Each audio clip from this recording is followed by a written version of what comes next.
अस्सलाम वालेकुम।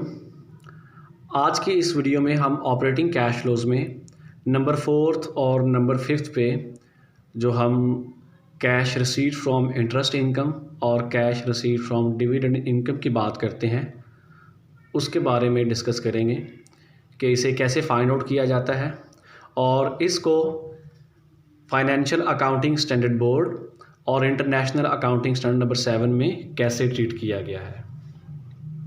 ओके, देखते हैं कि सबसे पहले कि cash receipt from interest income को अगर फाइंड आउट करना हो तो ये कैसे किया जाएगा। बिल्कुल जैसे हम पहले वाली वीडियोस में देखते गए हैं कि सबसे पहले हम इनकम स्टेटमेंट से एक एलिमेंट पिक करते थे, फिर उसके रेलेवेंट अगर बैलेंस शीट में कोई अकाउंट रिसीवेबल या पेएबल एग्जिस्ट करता था तो उसे एडजस्ट किया जाता था। अब इसी तरह हम इनकम स्टेटमेंट में देखेंगे अदर इनकम में कि क्या हमारे पास कोई इंटरेस्ट इनकम की अमाउंट है, अगर है तो वो एज़ इट इज़ पिक कर ली जाएगी। और हो सकता है कि कोई इनकम आपने अर्न कर ली हो लेकिन अभी आपके अकाउंट में क्रेडिट ना की गई हो, तो चांसेस आर देयर कि कोई इंटरेस्ट रिसीवेबल भी एग्जिस्ट करता हो बैलेंस शीट में। तो आप क्या करेंगे कि करंट एसेट्स में इंटरेस्ट रिसीवेबल का कंपोनेंट चेक करेंगे कि क्या इंटरेस्ट रिसीवेबल का अकाउंट या टाइटल को एग्जिस्ट करता है। तो अगर होगा तो आपको फिर वहाँ पर दो तरह के इंटरेस्ट रिसीवेबल मिल सकते हैं, एक ओपनिंग इंटरेस्ट रिसीवेबल होगा और दूसरा क्लोजिंग इंटरेस्ट रिसीवेबल होगा। रीज़न ये कि आपके पास चूँकि दो बैलेंस शीट्स हैं। अब जैसे अकाउंट रिसीवेबल को ऐड किया था वैसे ही ओपनिंग इंटरेस्ट रिसीवेबल को इंटरेस्ट इनकम में ऐड कर लेंगे और माइनस कर देंगे क्लोजिंग इंटरेस्ट रिसीवेबल को। रीज़न दोबारा क्लियर कर देता हूँ कि इंटरेस्ट रिसीवेबल लास्ट ईयर की इनकम थी 2019 की जो रिसीव नहीं हुई और ये रिसीव हो रही है 2020 में, तो इसलिए इसे करंट ईयर की जो कैश फ्लो है उसमें कंसीडर करते हुए ऐड किया जा रहा है। इसी तरह जो क्लोजिंग इंटरेस्ट रिसीवेबल है ये अभी तक रिसीव नहीं हुआ, स्टिल रिसीवेबल था 2020 के एंड तक, तो ये नेक्स्ट ईयर में रिसीव होगा, तो इसे नेक्स्ट ईयर की कैश फ्लो स्टेटमेंट का पार्ट बनाया जाएगा। तो करंट ईयर में cash receipt from interest income calculate करते हुए क्लोजिंग इंटरेस्ट रिसीवेबल को माइनस किया गया है। ये नंबर 5 पर देखिए ज़रा, cash receipt from dividend income. ये भी कैलकुलेशन सेम इसी तरह से है जैसे कि इंटरेस्ट इनकम से कैश रिसीव किया गया है। जस्ट चेंज किया आएगा कि इंटरेस्ट इनकम की जगह आप लोग लिख देंगे डिविडेंड इनकम और ओपनिंग इंटरेस्ट रिसीवेबल की जगह लिख देंगे ओपनिंग डिविडेंड रिसीवेबल और क्लोजिंग इंटरेस्ट रिसीवेबल की जगह पुट कर देंगे क्लोजिंग डिविडेंड रिसीवेबल। तो चलिए यहाँ तक तो हमने ये बात की कि cash receipt from interest income और cash receipt from dividend income अगर कैलकुलेट करना हो तो कैसे किया जाएगा। अब नेक्स्ट इस पर डिस्कशन एक है, वो ये है कि हमने यहाँ पर इंटरेस्ट इनकम को ऑपरेटिंग कैश फ्लोज और डिविडेंड इनकम को ऑपरेटिंग कैश फ्लोज का पार्ट बनाया है।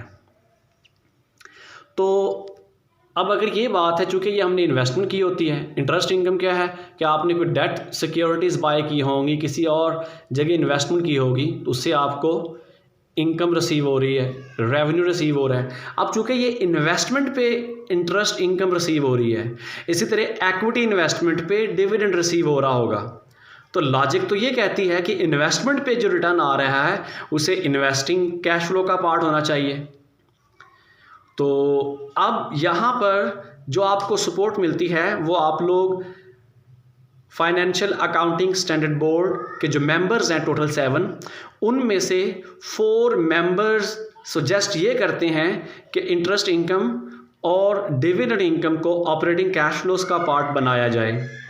वो ये कहते हैं चूँकि ये दोनों अकाउंट आपके नेट इनकम को डिटरमिन करने में यूज़ होते हैं, इसलिए ये आपके ऑपरेटिंग कैश फ्लोज कंसिडर किए जाएं।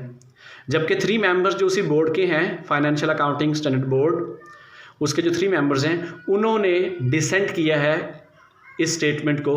तो वो कहते हैं कि इंटरेस्ट इनकम और डिविडेंड इनकम को इन्वेस्टिंग कैश फ्लो का पार्ट होना चाहिए। अब जब हम देखते हैं इस पे इंटरनेशनल जो अकाउंटिंग स्टैंडर्ड है IAS नंबर 7, जो कैश फ्लो स्टेटमेंट के साथ रिलेटेड है, तो उसका जो नोट नंबर 33 है वो ये कहता है कि आप इसे चाहे तो ऑपरेटिंग कैश फ्लोज का पार्ट बना सकते हैं और चाहे तो इसे इन्वेस्टिंग कैश फ्लोज का पार्ट बना सकते हैं। मैं फिर क्लियर कर दूं, fundamentals of financial management, Van Horne author है, 13 एडिशन है, पेज नंबर 177 है। वहाँ आप ये डिटेल देख सकते हैं कि ये मेंशन है कि फाइनेंशियल अकाउंटिंग स्टैंडर्ड बोर्ड के जो कुछ मेंबर्स हैं वो इंटरेस्ट और डिविडेंड इनकम को ट्रीट कैसे किया जाए उस पर अपना वोट डिफरेंट रखते हैं। और इसी तरह आप इंटरनेशनल अकाउंटिंग स्टैंडर्ड नंबर 7 जो कैश फ्लो स्टेटमेंट के रिलेटेड है उसका नोट नंबर 33 उसको भी रीड करके ये वेरीफाई कर सकते हैं। समहाउ अगर आप देखें लॉजिकली बात जो आपके माइंड में शायद डेवलप हो रही हो कि अगर इंटरेस्ट रिसीव हो रहा है इन्वेस्टमेंट पे और डिविडेंड रिसीव हो रहा है इन्वेस्टमेंट पे, तो इसे इन्वेस्टिंग कैश फ्लो का पार्ट होना चाहिए, तो आप बना सकते हैं क्योंकि आपको ये अलाउ किया गया है, ये फ्लेक्सिबिलिटी दी गई है। इसी तरह जो डिविडेंड पे आउट होता है, जो डिविडेंड पे आउट होता है वो आपकी फाइनेंसिंग कैश फ्लो का पार्ट है, तो अगेन वहाँ भी वो कहते हैं कि उसे आप ऑपरेटिंग कैश फ्लो का पार्ट बना सकते हैं। रीज़न वो ये कहते हैं कि ये आपका आइडिया हो सके कि आपके ऑपरेटिंग कैश फ्लो से कितना कह लीजिए कि पोटेंशियल है, कितना कंपोनेंट है जो आप बेयर कर सकते हैं डिविडेंड पेमेंट का। तो हम अपने कह लीजिए कि पर्पस के लिए अपने क्वेश्चन प्रैक्टिस करने के लिए कौन सी अप्रोच फॉलो करेंगे, तो हम वही अप्रोच फॉलो करेंगे जो Van Horne fundamentals of financial management 13th edition page number 177 पे मेंशन है। वो ये है कि हम इंटरेस्ट इनकम और डिविडेंड इनकम इन दोनों को ऑपरेटिंग कैश इनफ्लो कंसिडर करेंगे और इसी तरह जो डिविडेंड पे आउट होगा उसे फाइनेंसिंग कैश फ्लो कंसिडर करेंगे। आप थोड़ा रिकॉल करें, हमने ये बात की थी कि ऑपरेटिंग कैश फ्लोज में सेल से लेकर नेट इनकम तक के जितने भी अकाउंट हैं उन्हें कंसिडर किया जाएगा, क्योंकि ऑपरेटिंग कैश फ्लोज में वो अकाउंट्स आते हैं जो नेट इनकम को डिटरमिन करने में यूज़ होते हैं। तो चूँकि ये इनकम और डिविडेंड दोनों नेट इनकम डिटरमिन करने में कह लीजिए कि ये यूज़ होते हैं, तो इसलिए हम इन्हें ऑपरेटिंग कैश फ्लो कंसिडर करेंगे।